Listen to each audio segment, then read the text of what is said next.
चरकाचार्यांनी तर ज्वराची चिकित्सा सांगताना कषाय वैर्य आहे असं सांगितलं आहे. मग 50 महाकषाय सांगताना ज्वरहर महाकषाय कसा सांगितला असं बऱ्याच जणांना प्रश्न पडला असेल, तर त्याचं उत्तर तुम्हाला मी आता सांगणार आहे. तर पॉईंट असा आहे की कषाय ह्या शब्दाचे दोन अर्थ होतात, म्हणजे कषाय रस आणि कषाय कल्पना. तर कषाय रसाच्या बाबतीत सांगायचं झालं तर चरकाचार्य म्हणतात की नवज्वरामध्ये कषाय रस पूर्णतः वर्ज्य आहे, कारण कषाय रसामुळे स्तंभन होऊन दोषवृद्धी होते आणि ज्वर प्रकोप होतो, म्हणून नवज्वरामध्ये कषाय रस पूर्णतः वर्ज्य सांगितला आहे.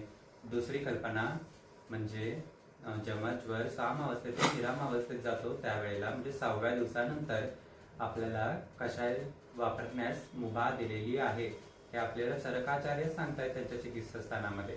तर त्यावेळेला हा महाकषाय वापरायचा आहे, समजतंय. पण ह्या महाकषायामध्ये सुद्धा दोन अशी द्रव्ये जी कषाय रसात्मक आहेत, थायरिटिक आणि बिबिकती.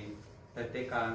कारण त्यावेळेला दोष सामावस्थेतून निरामावस्थेत गेलेले असतात, ते प्राकृत अवस्थेत आलेले असतात. फक्त शरीराची धातू क्षय झालेला असतो, तो क्षय टाळण्यासाठी आणि धातूंची वृद्धी करण्यासाठी, अग्निवांद्य दूर करण्यासाठी, ह्यासाठी तो कषाय सांगितलाय.